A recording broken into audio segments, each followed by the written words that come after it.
प्रभाग क्रमांक 34 दक्षिण नागपूर न्यू आकाशनगरच्या बाजूला जी पोलीस चौकी आहे तिथे आग लागली आहे डीपीवर. इमिजिएटली इमर्जन्सीमध्ये पाठवा, मदत पाठवा. आणि नागरिकांनी पण थोडंसं अलर्ट होऊन जा. आपल्या घरची इलेक्ट्रिकल इक्विपमेंट जी असतील ती बंद करा.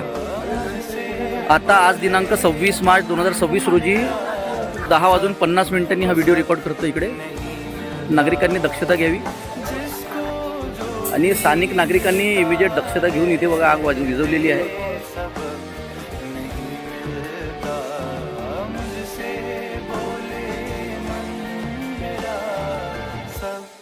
को सब नहीं मिलता.